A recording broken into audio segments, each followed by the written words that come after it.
Graças a Deus. Queridos, vamos nos colocar em pé, por favor. Abra sua Bíblia comigo.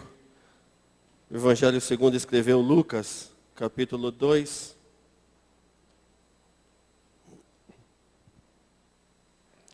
Evangelho segundo escreveu Lucas, capítulo 2, versos 1 em diante.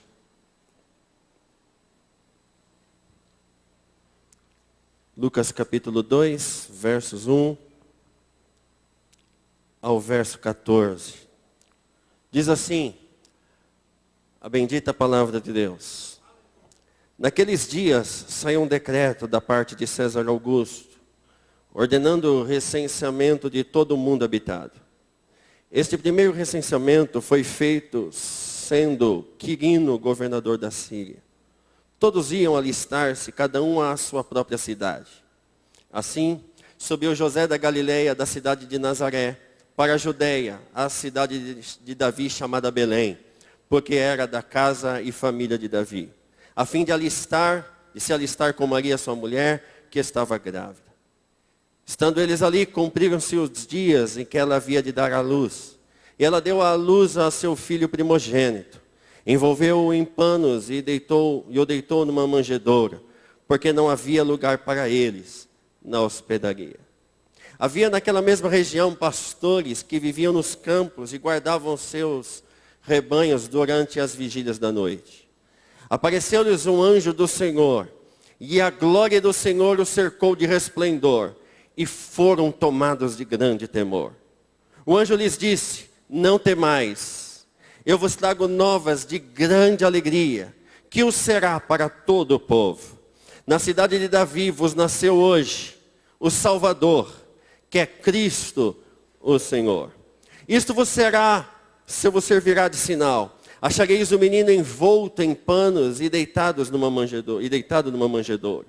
No mesmo instante, apareceu com o anjo uma multidão dos exércitos celestiais, louvando a Deus e dizendo: glória a Deus nas maiores alturas, paz na terra entre os homens, a quem Ele quer bem. Vamos orar, queridos?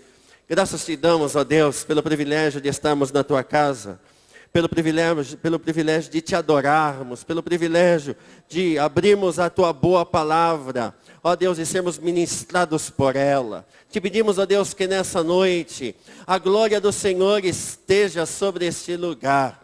Pedimos, Senhor Deus, que Tu venhas usar de misericórdia, mais uma vez, e usar a minha vida para falar aos corações das vidas que estão aqui.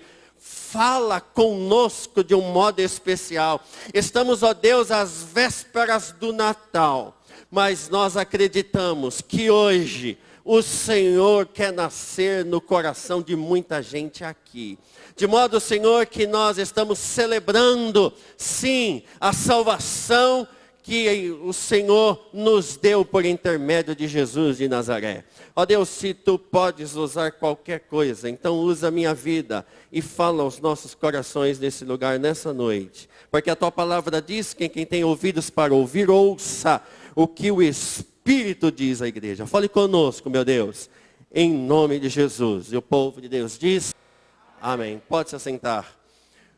Natal segundo Deus. Repita comigo: Natal segundo Deus. Diga: Natal segundo Deus. Queridos, nós sabemos muito bem que toda cidade tem uma razão de ser do seu nome. Por exemplo, a cidade de Itapajé, que talvez você não conheça, ela existe por causa da figura de um sacerdote talhada numa pedra. Então, colocaram Itapajé em homenagem a este sacerdote. A cidade de Fortaleza, ela existe por causa do forte no qual esta cidade foi erguida. A cidade de Itu, e quando a gente fala Itu, você já imagina tudo grande. Porque quando nós falamos de Itu, nós logo nos lembramos pelo fato de todo objeto lá ser grande e exagerado.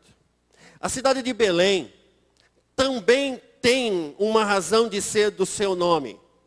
Belém significa casa do pão. Repita comigo, casa do pão. A cidade de Belém é uma cidade diferenciada. Ela é uma cidade milenar. E não só isso. Além de ser milenar, ela existe até hoje. Nós já estivemos com algumas caravanas lá em Belém. É uma cidade extremamente pequena. Do ponto de vista do ser humano, extremamente insignificante. Pífia. Mas ela se chama Belém porque Deus resolveu reconhecê-la como casa do pão. Belém, casa do pão. E ela ganha notoriedade quando Jacó enterra ali a matriarca, sua querida esposa Raquel. Belém também é a cidade onde Ruth, a moabita, morou com Boaz, o seu marido. Belém, apesar de ser uma cidade pequenininha, desprezível, insignificante, onde tinha pouquíssimos habitantes, Deus resolveu escolher Belém, porque Deus é assim mesmo. Deus escolheu uma cidade que ninguém imaginava, talvez que Deus pudesse escolher, para ser chamada Belém, a casa do pão. Porque quem conhece a Deus sabe que Deus tem destas coisas. Ele escolhe uma cidade desprezível, insignificante, pequenininha no mapa da Palestina, e escolhe esta cidade para ser a cidade onde Jesus, o Messias de Israel, ia nascer. E aqui nós temos uma lição tremenda da parte de Deus para os nossos corações. O Deus da Bíblia Sagrada, Ele escolhe pequenos, Ele escolhe aqueles que não são, Ele escolhe aqueles que a sociedade acha insignificante, de pouco valor, e escolhe esta, para algum plano maravilhoso, glorioso, e que Ele revela quando chama este homem e esta mulher, que diante da sociedade se acham e são considerados insignificantes. Então, em primeiro lugar, guarda isso no seu coração. Deus escolheu Belém, uma cidade extremamente insignificante, um pingo no mapa. Deus escolheu Belém. Isso é Natal. Deus escolhe o que ninguém escolheria. Deus escolhe os insignificantes, aqueles que não são, aqueles que são desprezíveis. O Natal nos lembra isso, que aqueles que são desprezados pela sociedade são estes, são estas que Deus escolhe para fazer e realizar uma grande obra. Bendito seja o nome do Senhor Jesus. Então diga para o teu irmão, você talvez seja Belém hoje, mas Deus tem uma obra maravilhosa na tua vida. Belém era essa cidade, que ninguém esperava muito dessa cidade.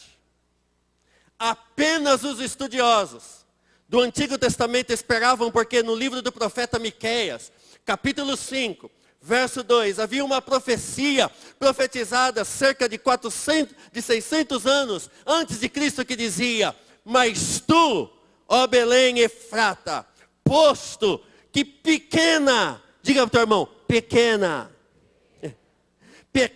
entre milhares de Judá, de ti me sairá aquele que há de reinar em Israel, e cujas saídas são desde os tempos antigos, desde os dias da eternidade. É tu, Belém Efrata, é tu que és pequena, desprezível, és tu, Belém Efrata, é na tua vida, ó Belém, que vai nascer o Rei dos Reis e Senhor dos Senhores. De modo que eu venho lhes dizer às vésperas do Natal, que Deus trouxe você aqui nessa noite, ó irmão, ó irmã, ó amigo, ó amiga, que se encontra num estado de se achar pequenininho, insignificante, desprezível, e talvez se sentindo abatido, se sentindo deixado de lado nesse final de ano. Eu tenho uma boa notícia para você. O Natal vem nos alertar, segundo Deus, que são as coisas desprezíveis, que são aqueles que ninguém dá alguma coisa por elas, são estas que Deus resolve marcar com seu sangue e levantar com poder e autoridade. Deus tem uma obra maravilhosa na tua vida. O Natal, segundo Deus, é um Natal em que Deus resolve escolher as coisas que não são para confundir as que são. E posso dizer algo de Deus para o seu coração nessa noite? Deus te escolheu. Você é especial. Você é especial para Deus. E Deus te trouxe aqui nessa noite, para que você saiba disso, entenda isso, que são as coisas desprezíveis dessa terra, que Deus resolve levantar com poder e autoridade. Interessante, quando a gente olha Lucas capítulo 2, versos de 1 a 13, a gente percebe como Deus, Ele trabalha na história. Porque Natal é isso. É Deus trabalhando na história. Natal é um sinal de que Deus está trabalhando na história. Diga para o teu irmão, Deus está trabalhando na tua história.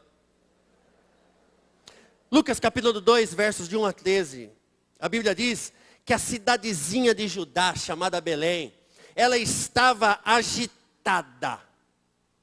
Talvez assim esteja o teu coração nessa noite. Teu coração está terminando o ano abatido, agitado, ansioso, angustiado, preocupado. Como será, meu Deus do céu? Meu Deus, como vai ser o ano de 2015? Belém estava agitada. A Bíblia diz que ela estava agitada por causa do decreto de César Augusto, que deveriam cada cidadão voltar à sua cidade de origem por causa de um recenseamento maluco que este César Augusto decretou. A Bíblia diz que Maria e José então foram de jumento, de Nazaré até Belém. Alguns historiadores dizem que é 12 quilômetros, já ouvi falar de 60 quilômetros, outros dizem 120 quilômetros, mas a história, e alguns historiadores dizem que dá aproximadamente 12 quilômetros, num lombo de um jumento. E Maria estava prestes a dar à luz. Isso que a Bíblia diz. Imagine uma mulher prestes a dar à luz, andando quilômetros para chegar da sua cidade até Belém, um jumento, e ela prestes a dar à luz. Assim estava Maria, a Bíblia diz. Quando chegam a Belém, eles se deparam com um grande problema. A Bíblia diz que quando eles chegam ao lugar para se hospedar, não havia hospedagem para eles em Belém. Por causa do recenseamento, gente de todos os cantos, de todos os lugares, tinham vindo para Belém. E Maria, prestes a dar à luz, depois de andar quilômetros em cima de um jumento, agora ela estava já tendo dores de parto. E não tinha um lugar para se hospedar. Não tinha hotel, não tinha pensão. E o único lugar que tinha para Maria poder ter o seu filho, a Bíblia diz que era numa estalagem. Numa estalagem, você sabe muito bem, é um lugar que cheira mal. É um lugar onde abriga animais. Mas resolveu Deus, por questões que só Deus sabe, porque Deus é soberano. Maria e José não estavam entendendo, mas eles obedeceram a ordem do rei e foram à sua cidade natal por causa do recenseamento. Eles não estavam entendendo todo esse processo de luta, mas Deus estava no controle.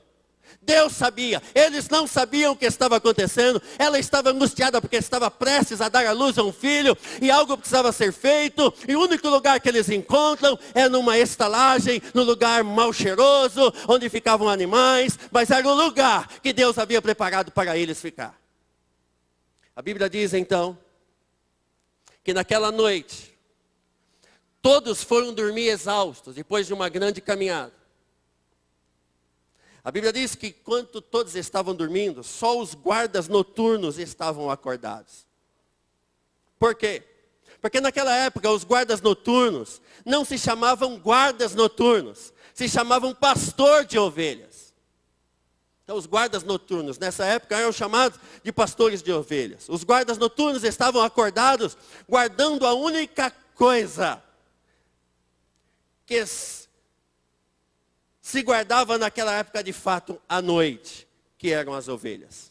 Mas eles são surpreendidos. A Bíblia diz que de repente, na vigília da noite, verso 9, diz que um anjo da parte de Deus, glória a Deus, aparece aos pastores, aos guardas noturnos, e a glória de Deus os cercarem em grande esplendor, a lhes dizer: não temais. Olha que boa notícia no Natal, às vésperas do Natal. Eles disseram: não temais. O anjo de Deus aparece a eles no trabalho da noite, interrompe a noite deles e diz para eles: não temais.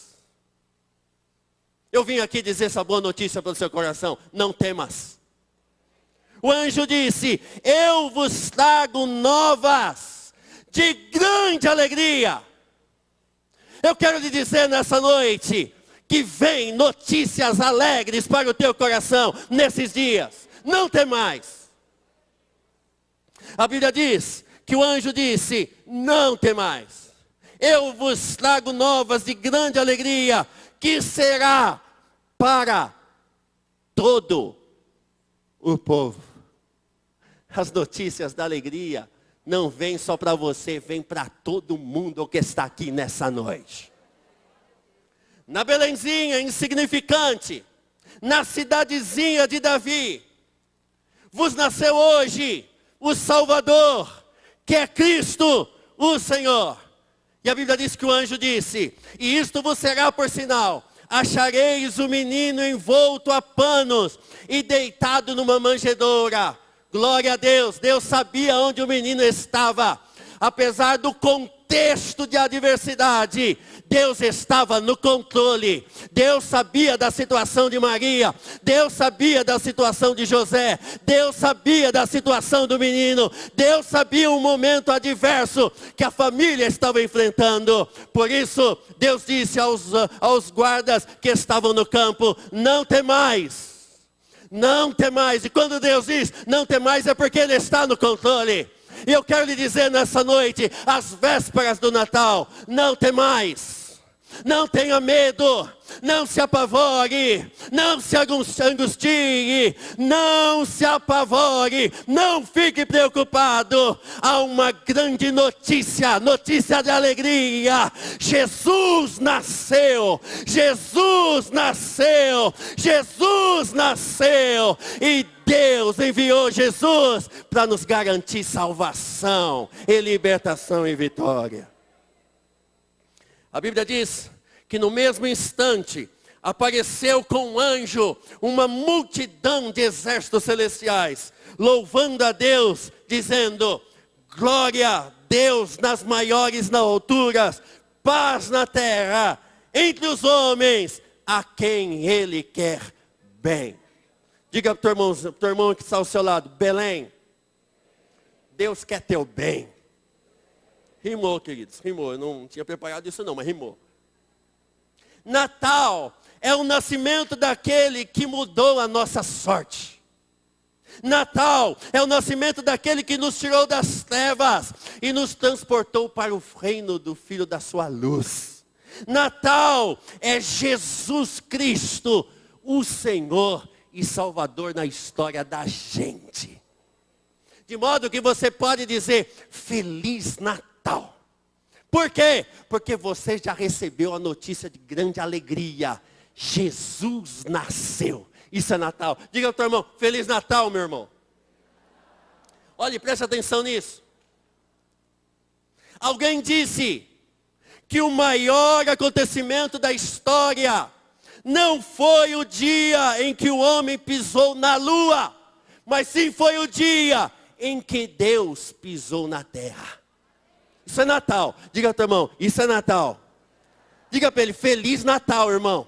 Porque Jesus já pisou na terra do seu coração. Quantos aqui Jesus já visitou? Jesus já salvou, já libertou? Levante a mão para o céu e dê glória a Deus bem forte. O maior acontecimento da história Não foi o dia em que o homem pisou na lua, mas foi o dia em que Jesus nasceu aqui na terra. E ele pisou na terra. E quando ele pisou na terra, nos deu a garantia que um dia nós vamos pisar no céu. Feliz Natal, meu irmão. Diga para ele, Feliz Natal, minha irmã. Isso é Natal. É ter a convicção que Jesus nasceu aqui, mas sobretudo Jesus nasceu nessa Belenzinha aqui, nesse Belenzinho aí. Ele nasceu em nós, apesar de nós. Feliz Natal, querido. Levante a tua cabeça, dê um grito de alegria, dê um grito de júbilo, porque Jesus nasceu na Belém, chamada Rogério, chamada Anderson, e nasceu na história da tua vida. Esse é o maior acontecimento da história da humanidade.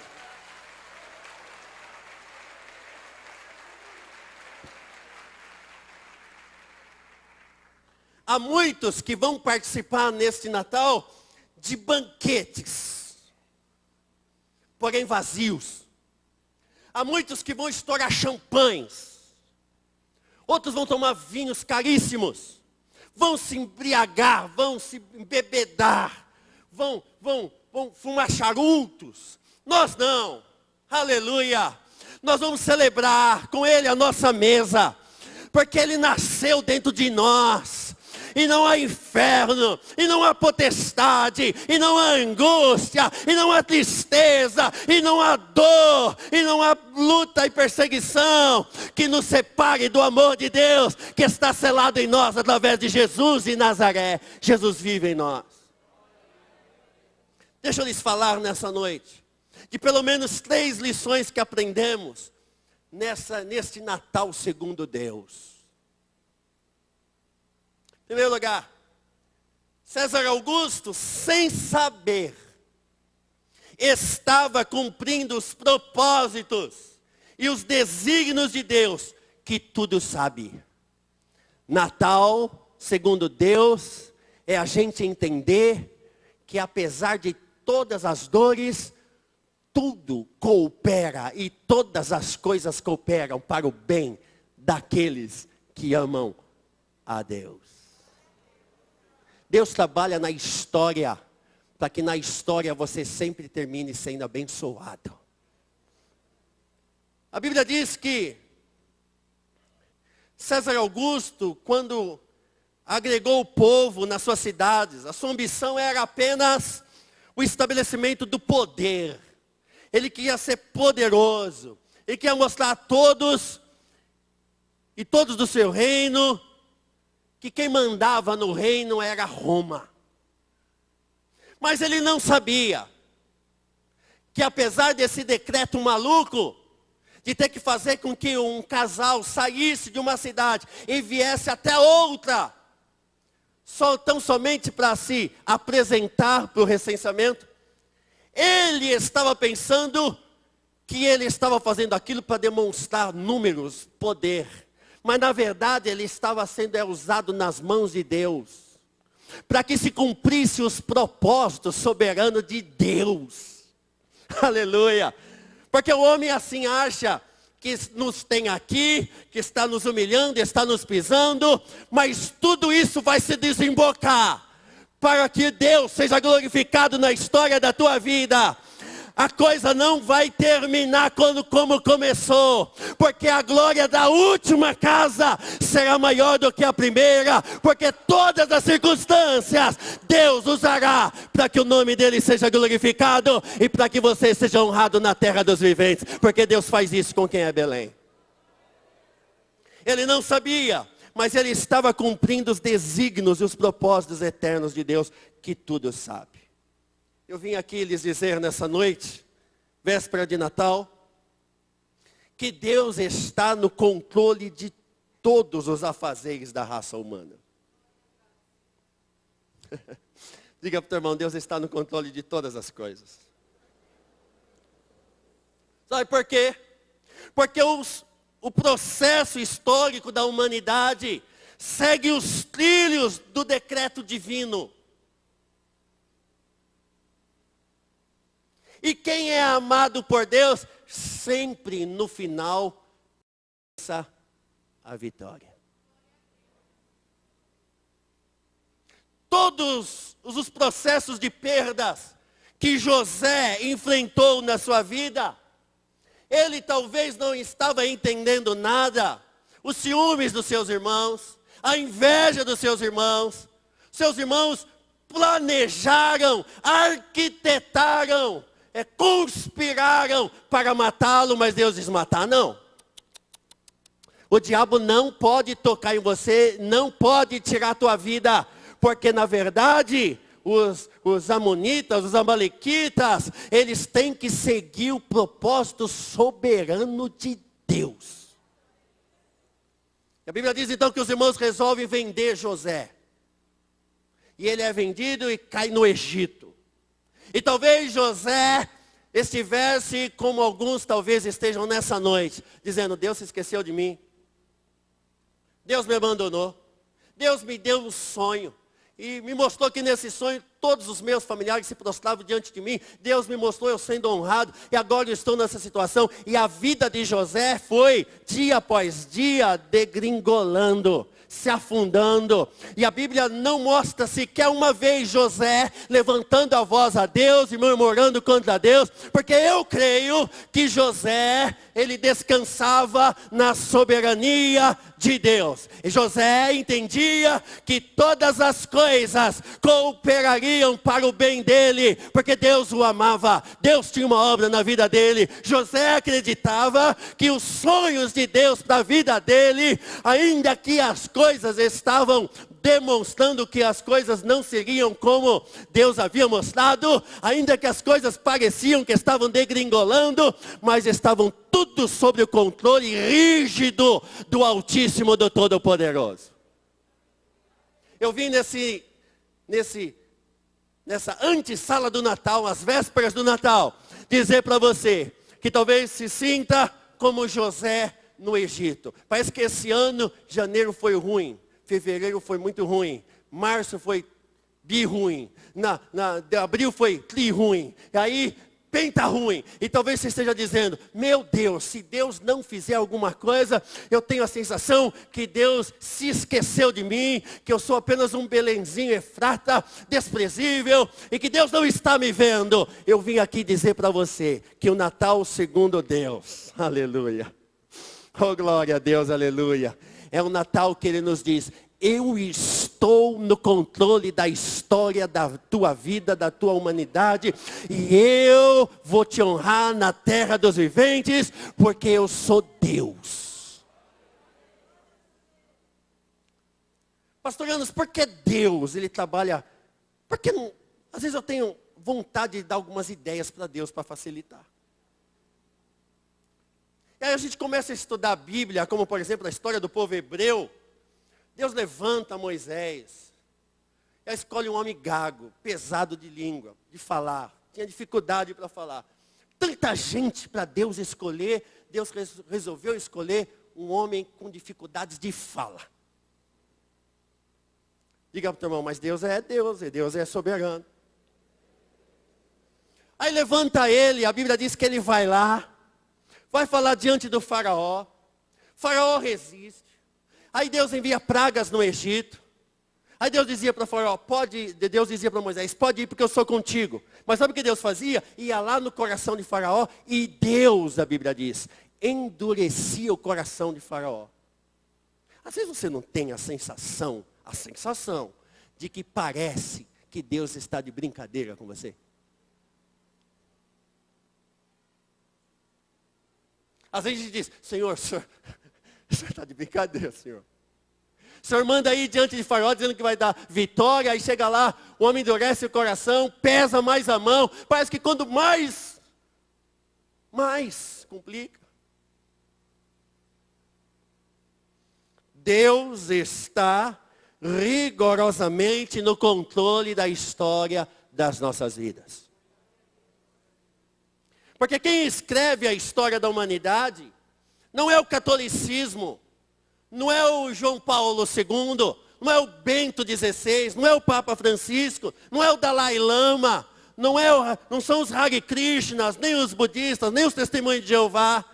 Não é o homem mais poderoso dessa terra, Barack Obama. Não são os países comunistas, como a China comunista. Não. Quem determina a história e que está no controle da história não são os talibãs que impõem terror, medo e pavor. Não! Quem está no controle da história não é Dilma Rousseff, e não seria José Serra, e não seria o Aécio Neves. Quem está no controle da história da humanidade é Deus. É Deus, é Deus, e Ele está trabalhando, mesmo quando não parece que Ele está trabalhando, mas Ele está trabalhando, e você cantará o hino da vitória. Você veio aqui para ouvir isso da parte de Deus. O que há de vir, virá e não tardará. Deus está trabalhando na calada da noite, para nos dar vitória, porque Ele vai nos dar vitória. Quem escreve a história da humanidade é Deus, e é só Ele. É Ele quem dirige, é Ele quem comanda, é Ele quem controla, é Ele, e só Ele, e sempre será Ele, para o louvor e a glória do nome dEle. Glórias sejam dadas a Ele. O profeta Isaías, no capítulo 9, verso 6, do livro profético, entregando a profecia acerca de Jesus, ele disse: porque um menino nos nasceu, e um filho se nos deu, e o principado, poder, a autoridade, o governo está sobre os seus ombros. A tua vida está nas mãos de Deus. A tua família está nas mãos de Deus. A tua vida financeira está nas mãos de Deus. A tua saúde está nas mãos de Deus. O teu amanhã está nas mãos de Deus. O principado, o governo está sobre os ombros de Jesus de Nazaré. E esse Jesus habita dentro de você, ó Belém Efrata. E o seu nome será Maravilhoso, Conselheiro, Deus Forte, Pai da eternidade. Você tem a dimensão do que é ser Pai da eternidade? Pensa um pouquinho. Quanto tempo dura uma eternidade? Irmão, eternidade. Mas ser Pai da eternidade, Ele é antes da eternidade. Dá para dimensionar isso? A mente humana é rasa, é limitada. Esse Deus que é antes da eternidade, antes do teu tataravô existir, Deus já sabia que você um dia estaria aqui. E esse Deus que já sabia que você estaria aqui, Ele já vê você sendo abençoado. Por isso que Natal, segundo Deus, é descansar que o nosso Deus, que providenciou Jesus, é o mesmo Deus que está entrando com providência na história das nossas vidas. Diga para o teu irmão, Feliz Natal, querido. Quando a gente diz Feliz Natal para alguém, segundo Deus, nós estamos dizendo, descanse, Deus é soberano. Então diga um Feliz Natal para ele, diga, descanse, Deus é soberano. Por quê? Se Deus não fosse soberano, seria só o Natal. Se podíamos dizer só Natal. Mas porque Ele é soberano, nós temos a garantia de sermos felizes. Diga para o teu irmão, o teu Natal é feliz. Porque Deus é soberano. Mas em segundo lugar, esse dia é especial, é diferente para nós. Porque é um Natal segundo Deus, porque no Natal nós vemos a demonstração do amor de Deus. Se possível, me responda algumas perguntas. Qual a necessidade que tinha Deus de sair das ruas de ouro e de cristais do céu para vir morar numa cidadezinha chamada Belém? Cidadezinha desprezível. Qual necessidade que Deus tinha? Me responda outra pergunta. Qual a necessidade que tinha Deus de deixar seu esplendoroso trono do céu para vir nascer numa simples manjedoura, no lugar fedido? Qual o propósito? Ou me responda outra. Qual necessidade que tinha Deus de deixar um rio de águas cristalinas, que cheira a glória de Deus, para vir nascer numa colcheira, cujo ambiente cheirava esterco e urina de animais? Qual a necessidade que ele tinha de substituir os louvores do céu, ministrada pelos anjos? Porque a Bíblia diz que os anjos louvam a Deus continuamente, os 24 anciãos e os 4 seres viventes não param de dia e de noite dizer santo, santo, e a glória de Deus se manifestando, querubins voando. Qual necessidade que ele tinha de deixar esse contexto para vir morar aqui numa terra e ser desprezado? Qual necessidade que ele tinha de vir à terra, de crescer e ser caluniado, difamado, espancado, de ser chamado de Beelzebu, o maioral dos demônios, quando ele só ministrava graça, cura, perdão, libertação? Qual a necessidade que ele tinha de sofrer, de chorar, de se fazer homem e habitar entre nós humanos? Qual necessidade? Eu lhes digo, guarde isso no seu coração. Nenhuma. Absolutamente nenhuma. Aí você me pergunta, então por que ele veio? E eu lhe respondo, João capítulo 3, verso 16. Porque Deus amou o mundo de tal maneira, oh glória, que deu seu Filho unigênito, para que todo aquele que nele crê, não pereça, mas tenha vida eterna. Sabe por que ele veio? Porque ele te ama. E se na humanidade existisse apenas um ser humano, tenha certeza de uma coisa, ele viria por causa de um ser humano. Mas o que move Deus a enviar o seu Filho para morrer numa cruz, caluniado, lanceleado, cuspido, difamado, zombado, receber uma coroa de espinho? Qual é o propósito? Amor de Deus. Deus te ama. Deus me ama. A partir dessa história, ande nessa graça, ande nessa visão, que o Deus que deu Jesus para te salvar por amor, é o mesmo Deus que vai te salvar dessa situação, porque te ama. De modo que quando você dizer para alguém Feliz Natal, você está dizendo o seguinte: Deus me ama, Deus te ama. Porque o Natal só é feliz porque tem por detrás do Feliz Natal o amor de Deus. Então Feliz Natal para a gente é Deus nos ama.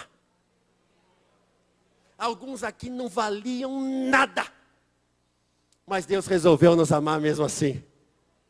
Diga ao teu irmão, Feliz Natal, irmão, Deus nos ama.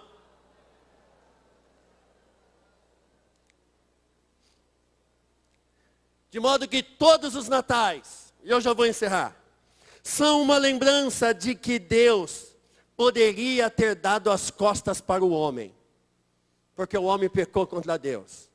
Mas o Deus da Bíblia Sagrada, apesar do homem, apesar de mim, apesar de você, ele disse: não, eu amo. Deus te ama. Deus me ama. Deus nos ama. A Bíblia diz que os anjos, quando vêm trazer a notícia para os pastores, os anjos disseram algo extraordinário. Eles cantaram.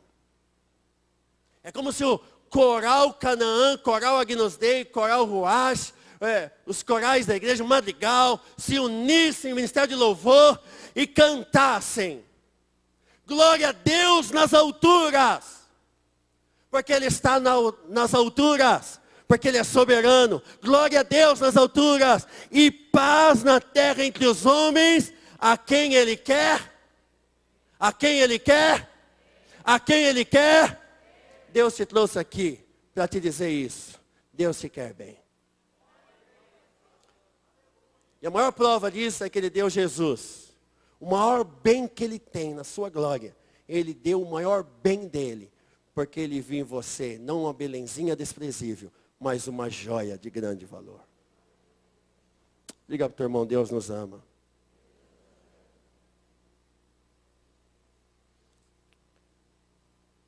Em último lugar, Natal, segundo Deus, não tem a ver com uma data.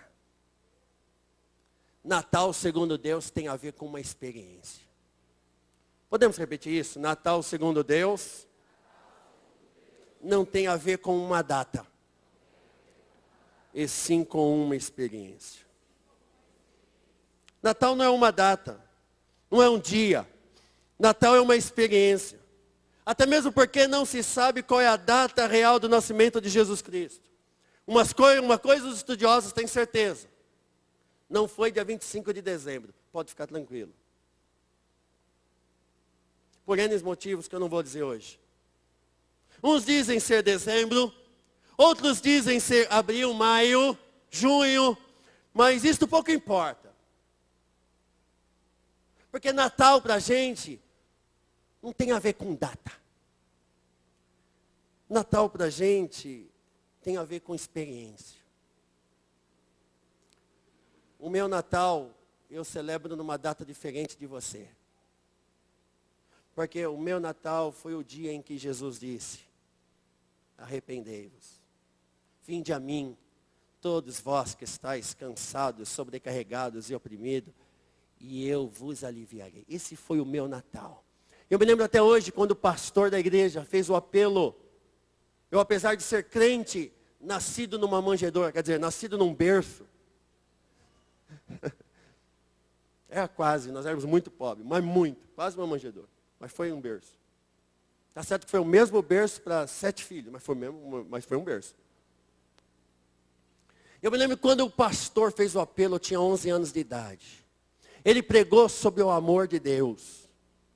Queridos, mas aquilo me envolveu, aquilo reverberou dentro de mim, aquilo implodiu as muralhas da separação que existia entre eu e Deus. Apesar de ser crente, eu não havia tido ainda uma experiência com Jesus de Nazaré. Apesar de cantar no coro infantil, Natal é Natal, é Natal, Jingle Bell, Jingle Bell, Jingle Bell, eu não tinha ainda tido experiência com Jesus, que vai muito além das fronteiras da religião.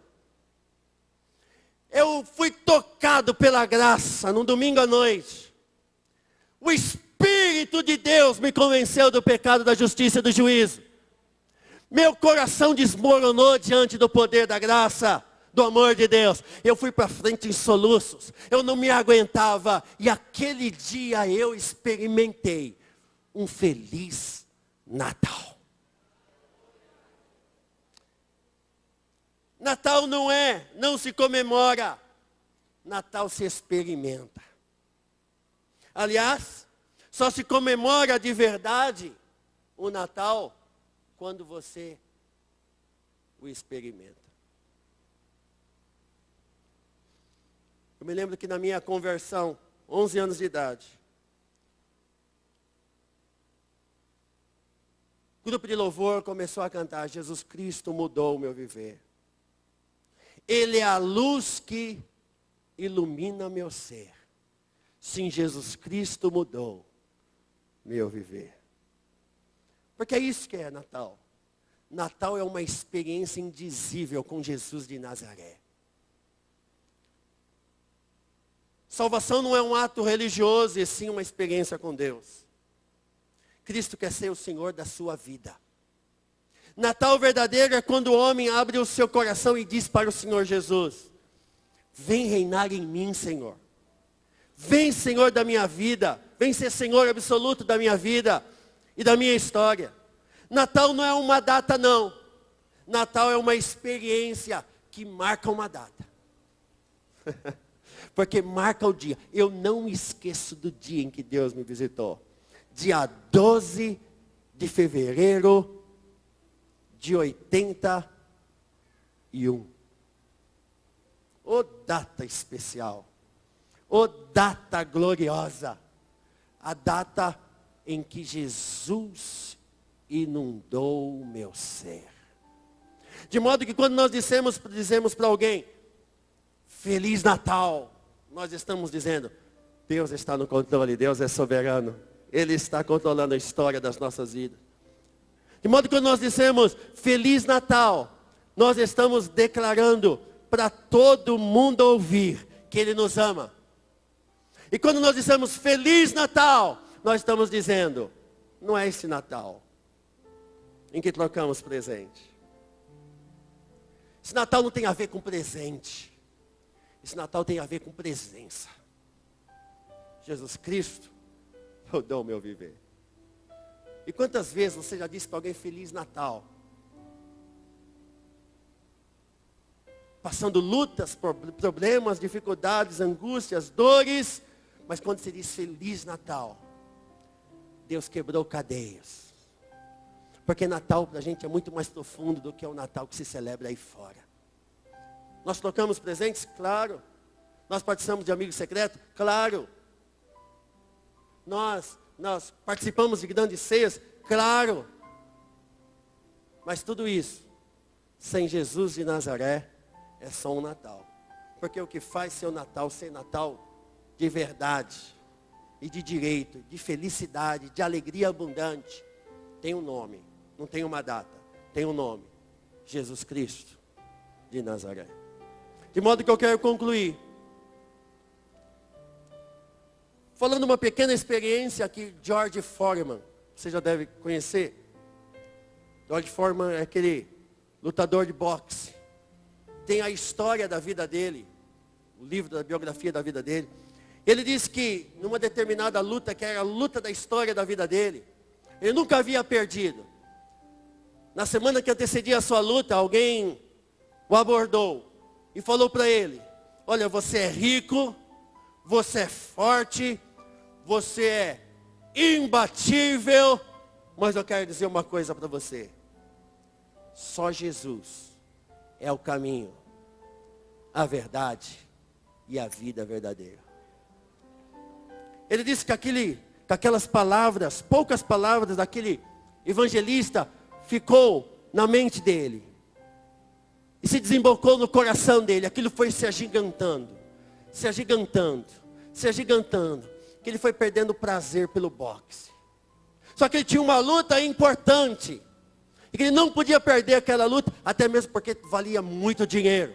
Apesar de ele já ser muito rico.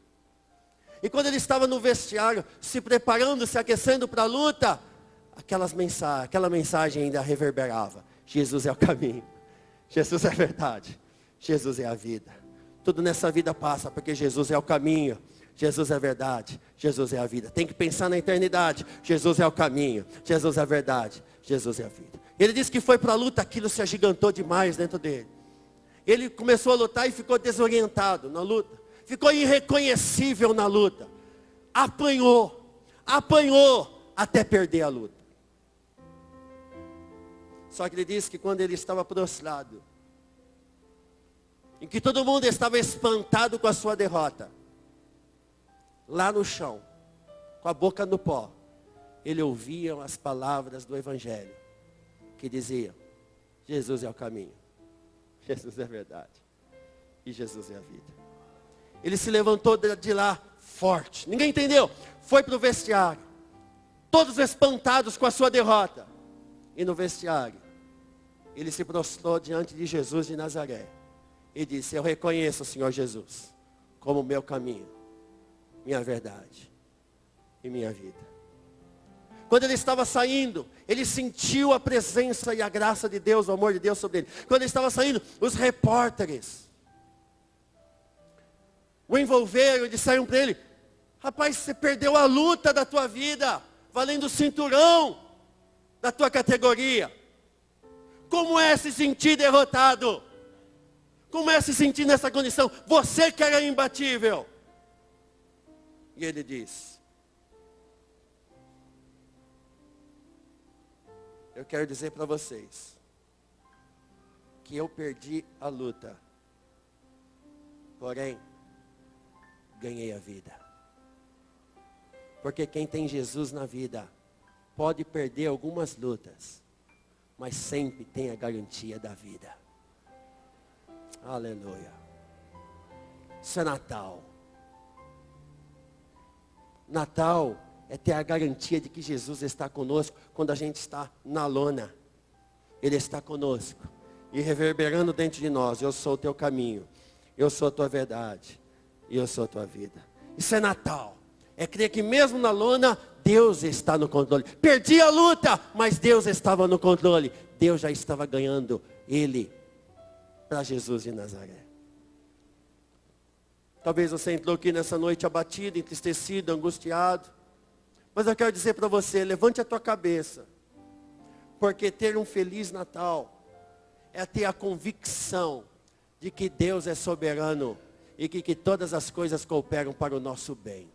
A Bíblia diz todas. Diga para o teu irmão, todas as coisas, todas. Inclusive a tua luta, a tua tribulação, a tua provação. Feliz Natal para a gente é a gente dizer, Deus me ama. Deus te ama, Deus nos ama. Apesar de tudo, Deus nos ama. Isso é um Feliz Natal. E Feliz Natal para a gente não tem a ver com uma data. Feliz Natal para a gente tem a ver com uma experiência. A gente experimentou Jesus. De modo que eu quero te convidar nesse instante a se colocar em pé.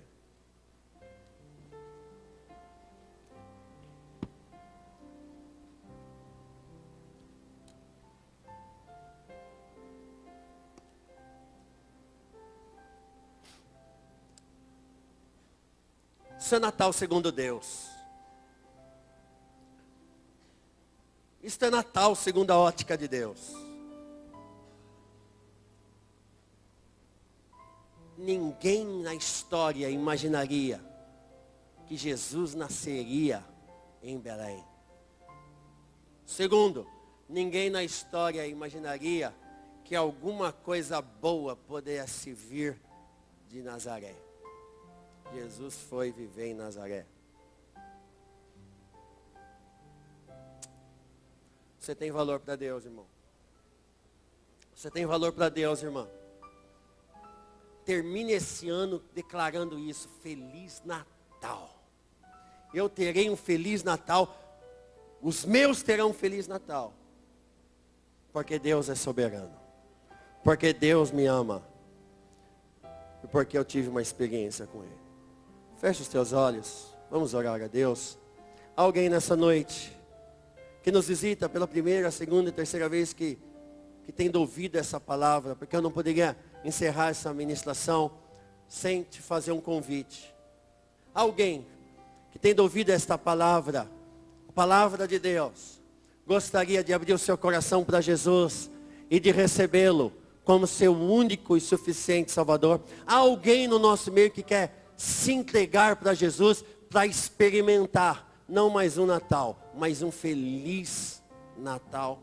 Há alguém nessa noite que quer entregar a sua vida para Jesus? Se há alguém nessa noite que quer entregar o seu coração para Ele, levante a sua mão bem alta no seu lugar, se você quer entregar a sua vida para Jesus. Há alguém que quer entregar o seu coração para Jesus?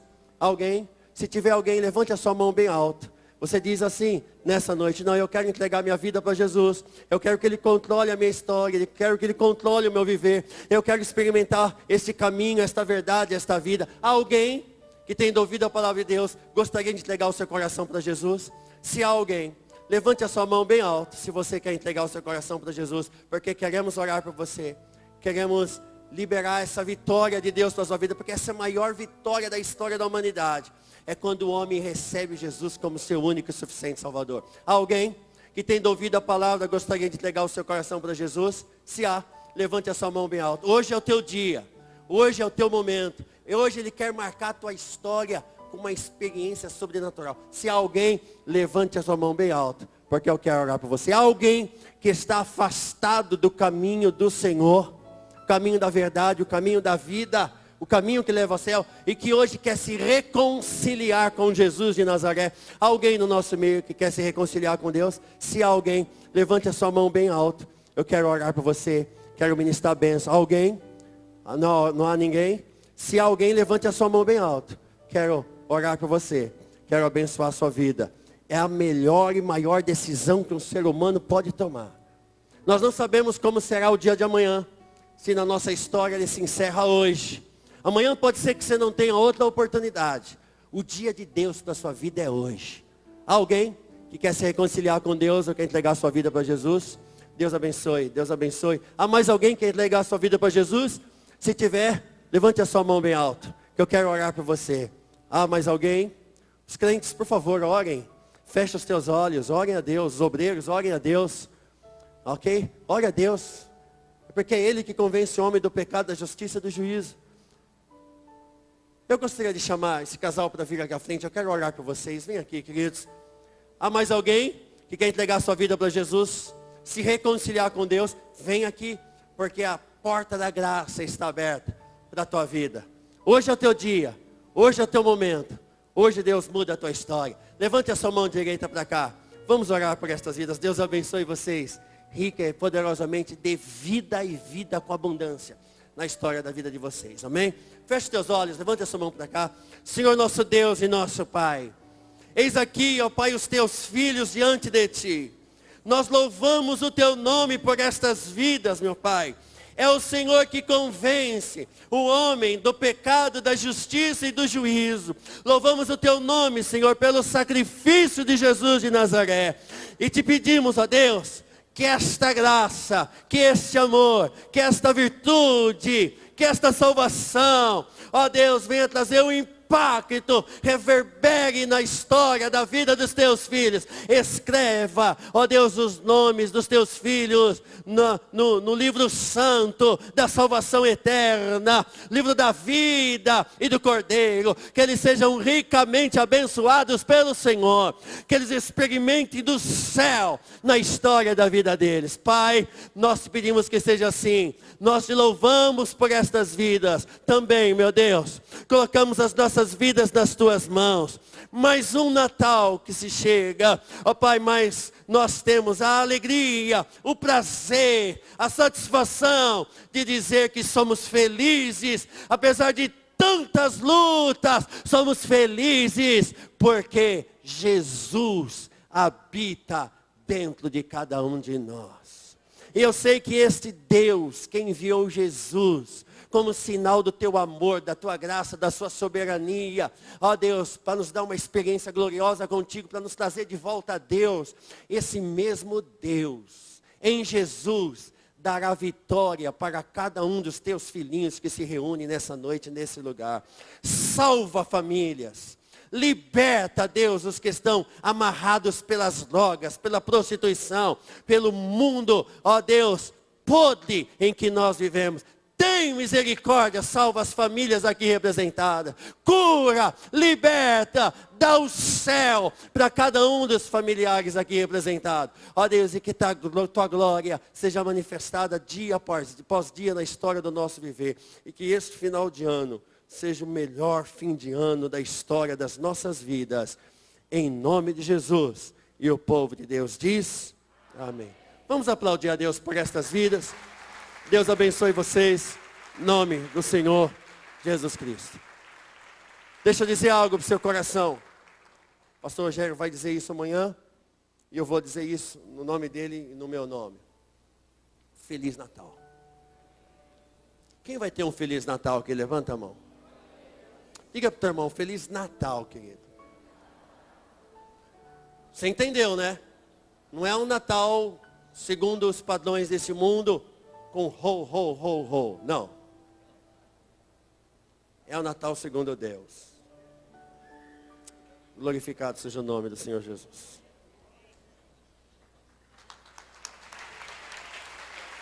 Aleluia. Glória a Deus. Queridos, vamos agradecer ao Senhor pela sua rica e santa palavra, que foi explanada hoje de maneira maravilhosa. Vamos agradecer ao Senhor. Pai querido, nós queremos te agradecer, Senhor, nessa noite, porque tu nasceste, ó Deus, em nossos corações. Nós queremos te agradecer, Senhor, porque aprendemos hoje, ó Deus, que o Feliz Natal é a tua presença em nossas vidas.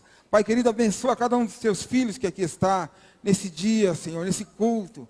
Dá-nos graça, Senhor, que esse final de ano, Senhor, nós possamos estar em comunhão contigo. Ó Deus, nós te agradecemos, ó Pai, pelo privilégio, Senhor, de termos nascido de novo e de termos conhecido a Ti. Nós queremos te agradecer, Senhor, por esse culto e por tudo quanto foi realizado aqui nesse lugar santo, ó Pai. Nós te louvamos, nós te agradecemos, em nome de Jesus. E que a graça do Senhor Jesus Cristo, o amor de Deus e a comunhão do Espírito Santo seja com toda a igreja do Senhor aqui nesse lugar. E nós dizemos amém. Abraça 5 pessoas e diga para ela, Feliz Natal. Feliz Natal. Só 4, cada uma só 4.